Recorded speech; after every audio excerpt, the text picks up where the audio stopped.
चंदनपुर नाम के एक गांव में एक सेठ रहा करते थे जिनका नाम जयंती लाल था। जयंती लाल एक बहुत ही ईमानदार और दयावान इंसान थे। एक दिन जयंती लाल रास्ता भटक गए और चलते चलते एक सुनसान जगह पर पहुंच गए।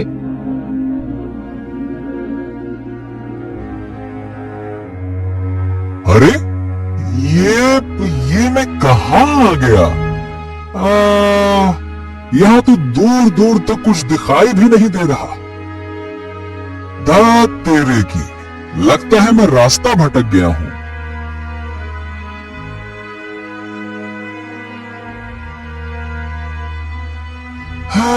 बाप रे बाप, इतनी गर्मी है और ऊपर से यहाँ दूर दूर तक ना तो कोई कुआं है और ना ही कोई नल। मेरी तो प्यास के मारे हालत खराब हो रही है। तभी जयंती लाल को कुछ दूरी पर एक पेड़ दिखा और उस पेड़ के नीचे एक आदमी बैठा हुआ था। हाँ, वहाँ पेड़ के नीचे एक आदमी दिखाई दे रहा है। ऐसा करता हूँ, मैं उससे जाकर मदद मांगता हूँ।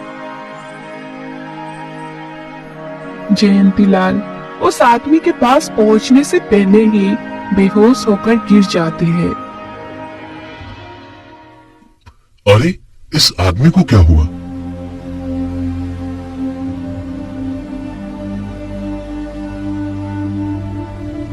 जयंती लाल जमीन पर पड़ा था। मदहोशी की हालत में उसके मुंह से बार बार एक ही शब्द निकल पा रहा था। पानी, पानी, पानी। लगता है इन भाई साहब को प्यास की वजह से चक्कर आ गया है। पर ये इतनी गर्मी में इस मैदान में क्या कर रहे थे? पानी, पानी दो मुझे, पानी। अरे हाँ, इनको जल्द से जल्द पानी पिलाना होगा। भाई साहब, आप थोड़ी सी हिम्मत करके उठ जाइए और इस पेड़ के नीचे बैठ जाइए। मैं कहीं से पानी का इंतजाम करके लाता हूँ। महेश जयंती लाल को पेड़ के नीचे बिठा देता है। जयंती लाल की हालत खराब और बार बार एक ही शब्द बोल पा रहा था। पानी, पानी दो मुझे, पानी। जी, आप यहीं बैठे रहिए, मैं कहीं से पानी लेकर आता हूँ। महेश बहुत दूर तक घूमता है और आखिरकार उसको पानी मिल जाता है। पानी लेकर महेश जयंती लाल के पास आ जाता है। ये लीजिए भाई साहब, पानी पी लीजिए। पानी पीकर जयंती लाल में थोड़ी बहुत जान आ जाती है। बहुत बहुत धन्यवाद भाई। अगर आज तुम मुझे पानी नहीं पिलाते तो मेरी जान चली जाती। जी, पर आप इतनी गर्मी में इस मैदान में क्यों घूम रहे हैं? अरे वो मैं रास्ता भटक गया हूँ और चलते चलते इस मैदान में आ गया हूँ। भाई साहब, यहाँ दूर दूर तक सिर्फ बंजर मैदान ही है। हाँ, थोड़ी दूर पर एक गांव है, चंदनपुर। हाँ हाँ हाँ हाँ, वही, मुझे वही जाना है, पर मुझे वहाँ का रास्ता नहीं पता। जी, चलिए मेरे साथ, चिंता की कोई बात नहीं, मैं आपको रास्ता बताता हूँ। जयंती लाल महेश के साथ चल देता है। चलते चलते दोनों में बहुत सारी बातचीत होती है।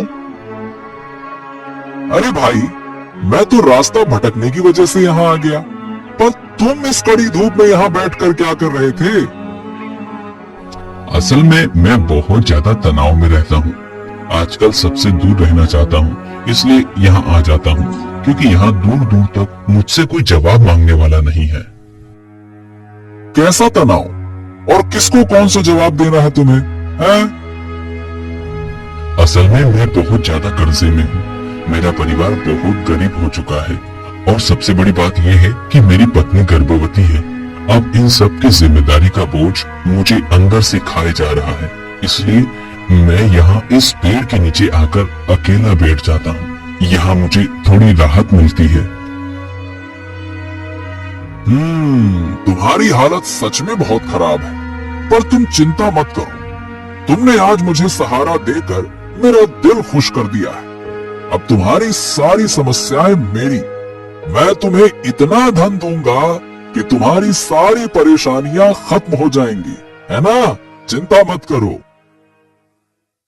नहीं भाई साहब, मैं इस तरह से धन नहीं ले सकता। अगर आप मेरे लिए कुछ करना चाहते हैं तो ऐसा करिए कि मुझे कोई काम दे दे। मैं मेहनत करके अपनी सारी समस्या खुद सुलझा लूंगा। क्या बात है, क्या बात है, बहुत बढ़िया। तुम्हारे जैसा उसूलों वाला आदमी मैंने आज तक नहीं देखा। तुम आज से मेरे लिए काम करोगे। हम बहुत खुश हुए तुमसे मिलके। जिस तरह का आदमी तुम लग रहे हो, मुझे यकीन है कि तुम हमेशा मेरे लिए वफादार रहोगे, कभी नमक हरामी नहीं करोगे।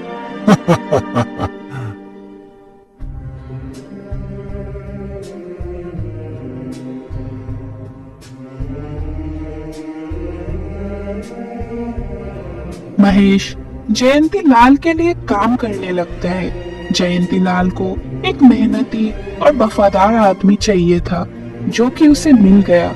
महेश को भी अब एक उम्मीद मिल गई थी।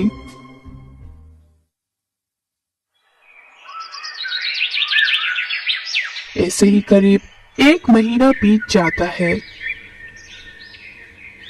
वाह, क्या बात है महेश, तुम सारा काम बहुत जल्दी सीख गए। जैसे मुझे तुमसे उम्मीद थी वैसे ही तुमने काम किया।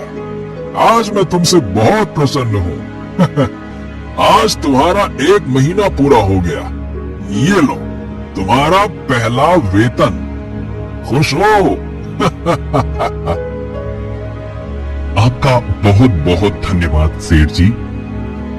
एक बार मैंने इस प्यासे को पानी क्या पिला दिया, इसने मेरे सारे दुखों को अपना बना लिया। हे ईश्वर, मुझे इतनी शक्ति देना कि मैं अपने उसूलों पर पक्का रहूं और कभी इस भले आदमी से गद्दारी न करूं। क्या हुआ महेश, तुम क्या सोच क्या रहे हो? जी कुछ नहीं। महेश का परिवार अब बहुत खुश था और कुछ दिनों के बाद महेश की पत्नी एक बेटे को जन्म देती है और उनके बेटे का नाम संजय रखा जाता है। एक समय था जब हमारे पास खाने को भी कुछ नहीं था। अगर जयंती लाल जी हमें सहारा नहीं देते तो हमारा परिवार खत्म हो जाता और हमारा पुत्र भी इस दुनिया में दुख के साथ जन्म लेता। हाँ, उनकी कृपा से अब सब सही है। भगवान करे मेरे दिल में कभी नमक हरामी करने का भाव पैदा न हो। मैं हमेशा ईमानदारी से उनके लिए काम करता रहूं।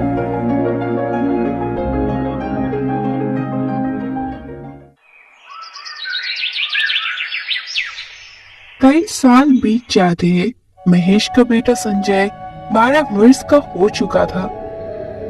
महेश ने इन सालों में जयंती लाल का व्यापार बहुत ज्यादा बढ़ा दिया था।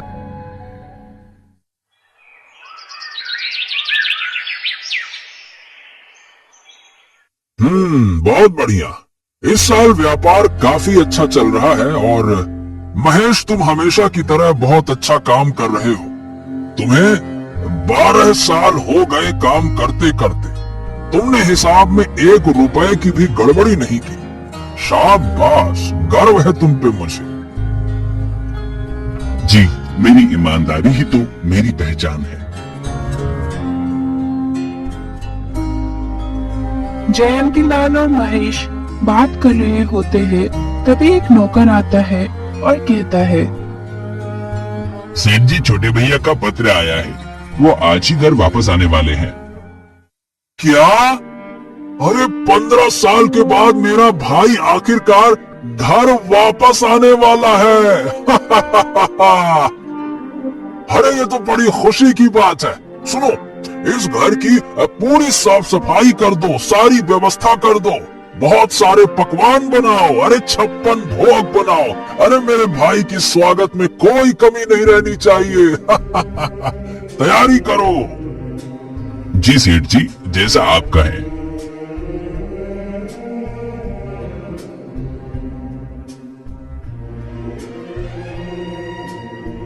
मैं इतने सालों से अपने लिए काम कर रहा हूँ और आज मुझे पता चला कि आपका कोई भाई भी है।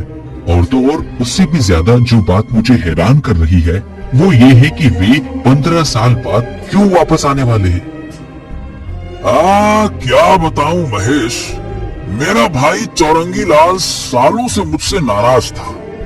असल में बात कुछ ऐसी है कि मेरे पिताजी अपना व्यापार अपने दोनों बेटों में बराबर बांटना चाहते थे, लेकिन क्या है ना कि चौरंगी लाल की नशे की लत के कारण पिताजी ने सिर्फ मुझे अपना व्यापार दिया।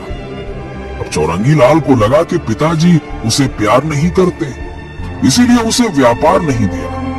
बस तब से वो नाराज हो गया और घर छोड़कर चला गया और शहर में जाकर रहने लगा। अब आज आखिरकार वो वापस आ रहा है। लगता है कि उसका मन बदल गया है। अच्छा, तो ये बात है। चलो अच्छा है, मैं तो यही प्रार्थना करूंगा कि आप दोनों भाई खुशी से एक साथ रहने लगो।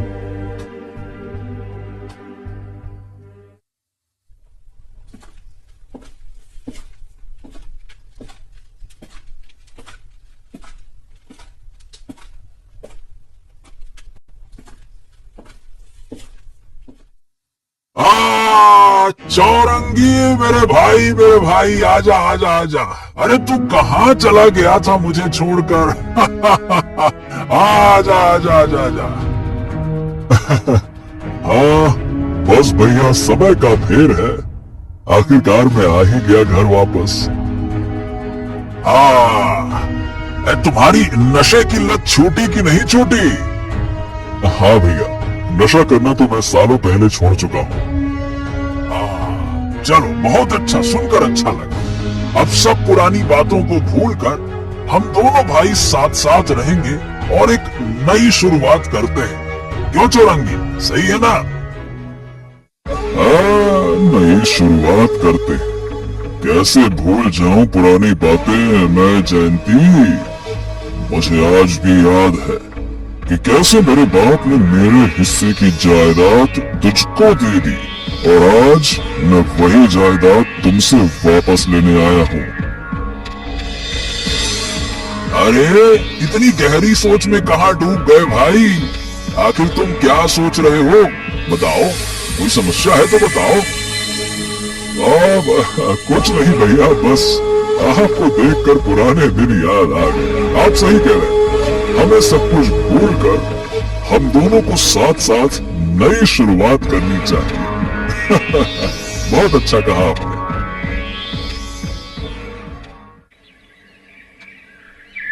कई दिन बीत जाते हैं। चौरंगी लाल बड़े ध्यान से सब कुछ देख रहा था जयंती लाल के व्यापार के बारे में। वो तो बस सही मौके का इंतजार में था।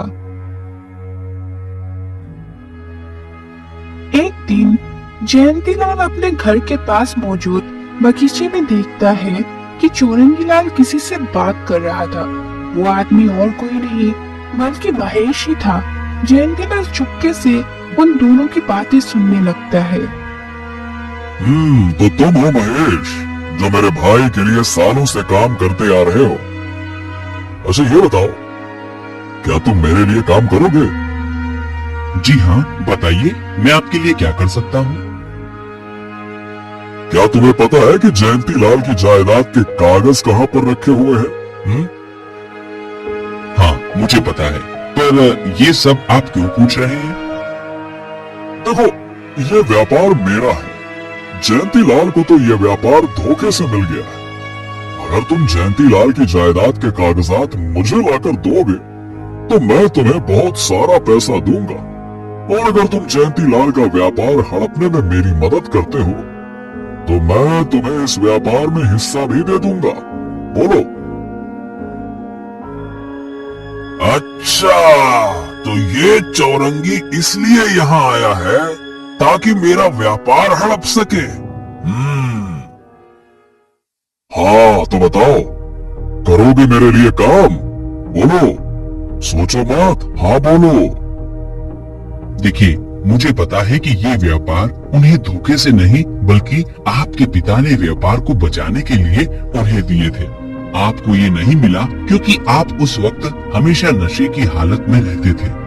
आप जो काम मुझे करने को कह रहे हैं वो नमक हरामी है और मैं ये हरगिज नहीं करने वाला। देखो, एक बार फिर से अच्छे से सोच लो, ये तुम्हारे लिए अमीर बनने का एक मौका है। तुम्हें व्यापार में हिस्सा मिल जाएगा और तुम बहुत सारा धन भी कमा पाओगे। अभी तक जो तुम्हें सिर्फ वेतन मिलता है उससे तो शायद तुम्हारा परिवार अच्छे से चल भी नहीं पाता होगा। क्या होता उतने में, इतना तो मैं यूं ही उड़ा देता हूँ। अगर तुम मेरी मदद करते हो तो मैं तुम्हें धनवान बना दूंगा। पैसा ही पैसा होगा भाई, क्या सोच रहे हो, बोलो। आप चाहें मुझे दुनिया भर की दौलत ही क्यों न दे दे, पर मैं सेठ जयंतीलाल जी के साथ ऐसा हरगिज नहीं करूंगा। मैंने उनका नमक खाया है और उनसे गद्दारी मैं कभी नहीं करने वाला।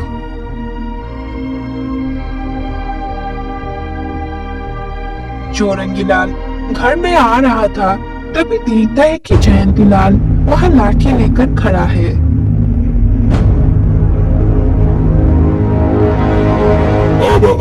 क्या हुआ भैया, आप इतने गुस्से में क्यों लग रहे हैं? कुछ बात है क्या?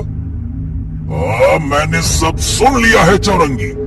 तू नालायक यहाँ इसलिए आया है ताकि मेरा व्यापार हड़प सके।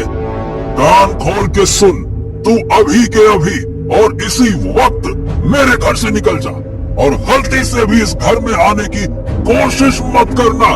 निकल यहाँ से, नालायक कहीं का। अरे निकल।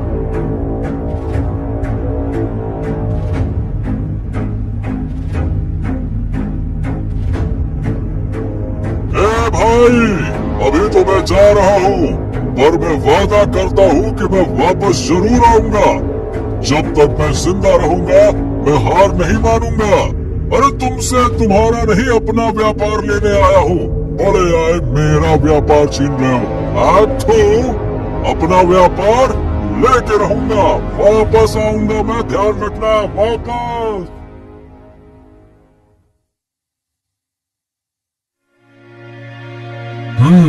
तो महेश, मैंने उस दिन सब कुछ सुना।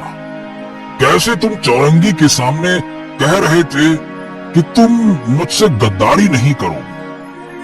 सही बताओ महेश, ये कहकर तुमने मेरा दिल जीत लिया। इतना अच्छा मुझे कभी नहीं लगा जितना वो सुनकर लगा। वाह, क्या बात कही तुम। सेठ जी, मैं कभी आपसे गद्दारी नहीं कर सकता। आपने मुझे उस वक्त मदद की जब मेरे पास कुछ भी नहीं था। मैं और मेरा परिवार तो मरने की हालत में आ गए थे। गरीबी ने हमें उस तरह से घेर लिया था, और तो नमक हरामी मेरे खून में है ही नहीं।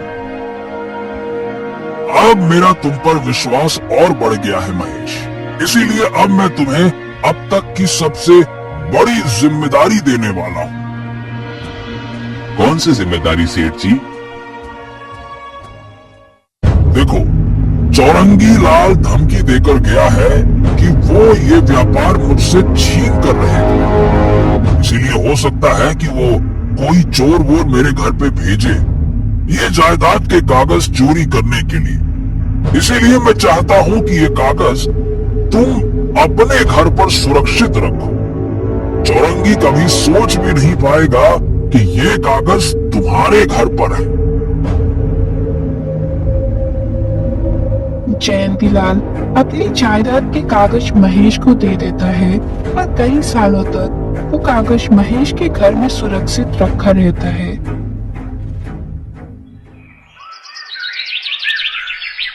कुछ साल बीत जाते हैं। महेश का बेटा संजय अब 18 वर्ष का हो चुका था। एक दिन वो जयंतीलाल के बेटे नीरज के साथ घूम रहा था। तभी नीरज संजय को अपनी सोने की माला दिखाता है। वाह, ये तो बहुत सुंदर माला है। काश मेरे पास भी ऐसी एक माला होती। अच्छा, क्या तुम्हारी औकात है ऐसी माला पहनने की? देखो, बदतमीजी मत करो। सच कह रहा हूं मैं, ऐसी माला हम सेठ लोग पहनते हैं। अरे तुम्हारे पिता तो हमारे यहाँ नौकर हैं। कुछ दिन बाद तुम भी हमारे यहाँ नौकरी करोगे, और क्या? काहे इतना माला माला कर रहे हो? ये मत भूलो कि मेरे पिताजी की वजह से ही तुम्हारा व्यापार इतना आगे बढ़ पाया है, और तुम्हारे पिताजी मेरे पिताजी पर इतना भरोसा करते हैं कि अपनी जायदाद के कागज तक उन्हें संभालने को दिए हैं। इतनी इज्जत तुम्हारे पिता मेरे पिताजी को देते हैं, और तुम्हें भी उनकी इज्जत करनी चाहिए। हाँ, इज्जत करनी चाहिए। सुनो कान खोल के, देखो तुम्हारे पिता कितने भी वफादार और विश्वसनीय क्यों ना हो, अरे है तो आखिरकार हमारे यहाँ के नौकर ही ना। सर पे थोड़ा बिठा लेंगे। बड़े आए। तुम अपने सेठ होने का घमंड दिखा रहे हो ना, देखना एक दिन मैं तुमसे भी बड़ा सेठ बनूंगा। जाओ जाओ, बड़े आए सेठ बनने वाले। अरे जाओ तुम। नीरज और संजय की ये बातें एक आदमी पीछे से सुन रहा था। ये आदमी और कोई नहीं बल्कि चोरंगी लाल ही था। अच्छा, तो ये बात है। मैं इतने सालों से जयंती लाल के घर में जायदाद के कागज ढूंढ रहा था, पर कागज तो वो महेश के घर में छुपा दिए थे। ये महेश का लड़का सेठ बनना चाहता है। अब यही मेरी मदद करेगा जयंती लाल का व्यापार हड़पने में।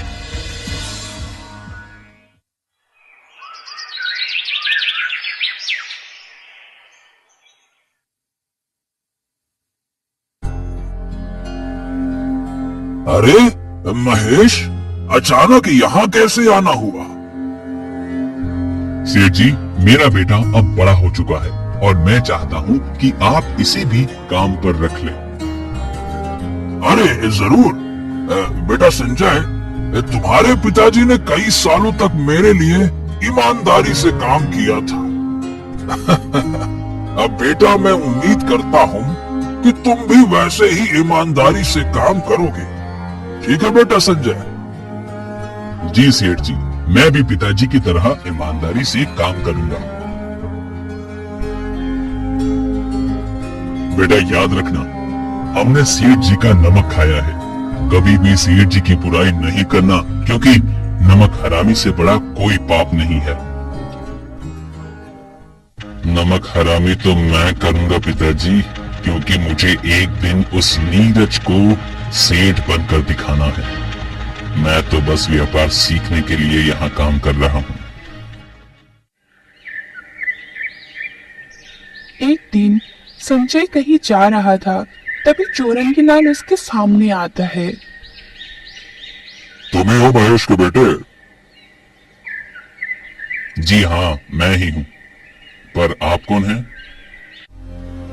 कई साल पहले मैंने तुम्हारे पिताजी को एक मौका दिया था व्यापार में हिस्सा पाने का। हाँ, लेकिन उनके लिए नमक हरामी पाप था। अब अगर उस दिन वो मान गए होते तो तुम आज सेठ होते बच्चे। तुम अपने पिता की तरह जयंती लाल के पास नौकरी करने के लिए नहीं जाते। आप कहीं जयंती लाल जी के भाई चौरंगी लाल तो नहीं? बिल्कुल सही पहचाने बच्चे। अब जो मौका मैंने तुम्हारे पिताजी को दिया था, वही मौका मैं तुम्हें देता हूँ। अगर तुमने ये काम कर दिया तो तुम्हें जयंती लाल के व्यापार में हिस्सा मिल जाएगा और तुम भी सेठ बन जाओगे। बोलो। जी बताइए, मुझे क्या करना होगा? कुछ नहीं, बस एक छोटा सा काम। देखो, तुम्हारे घर में जयंती लाल के जायदाद के कागज रखे हुए हैं। तुम वहां पर जाओ और उन्हें लेकर आओ। बस इतना सा काम है? ठीक है, मैं ये करने को तैयार हूँ।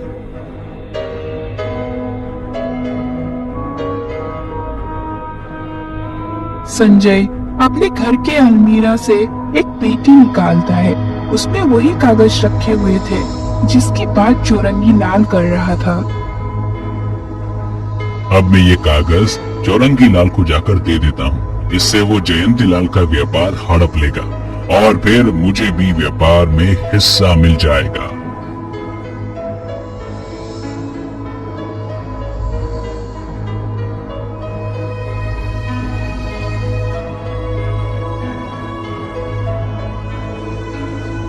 अबे ये क्या बकवास है? ये वो कागजात नहीं है जो मुझे चाहिए। ये तो सारा का सारा नकली कागज है। क्या ये? पर मेरे घर की पेटी में से तो यही कागज निकले हैं। अरे तुम मुझे बेवकूफ बना रहे हो संजय। चौरंगीलाल गुस्से में आकर संजय को मारने ही वाला होता है, तभी पीछे से महेश आता है।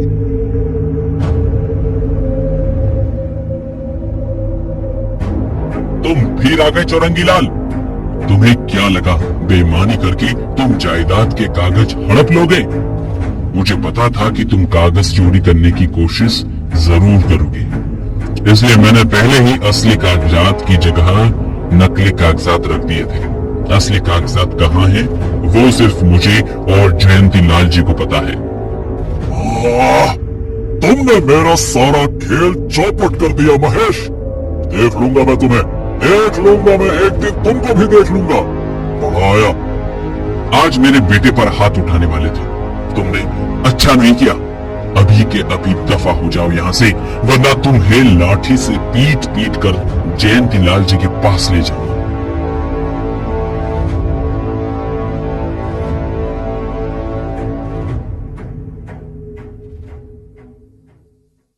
पिताजी, आज अगर आप सही समय पर नहीं आते तो न जाने ये मेरे साथ क्या करता। मैंने सब देख लिया बेटा। आज तेरी वजह से मेरा सर झुक गया है। पूरा गांव जिसकी वफादारी की मिसाल देता था, उसी का बेटा नमक हराम निकला। ये कितनी शर्म की बात है। मुझे माफ कर दीजिए पिताजी, मेरे मन में लालच आ गया था। मुझे सेठ बनना था, क्योंकि नीरज और मेरी बहस हो गई थी। उसके सामने खुद को साबित करना था कि मैं भी किसी से कम नहीं हूँ। देखो बेटा, ये लालच ही इंसान से बेईमानी करवाता है। जब हम लालच के पीछे भागते हैं तो अपने आदर्शों और नैतिकता को भूल जाते हैं। हम ईमानदारी से जो कमाते हैं उसी में खुश रहना चाहिए। असली सुख मेहनत से मिलता है। किसी के साथ गद्दारी करना, चाहे वो हमारा दुश्मन ही न हो, हमें कुछ समय के लिए फायदा हो सकता है, लेकिन आखिर में हम अपना सब कुछ खो देते हैं।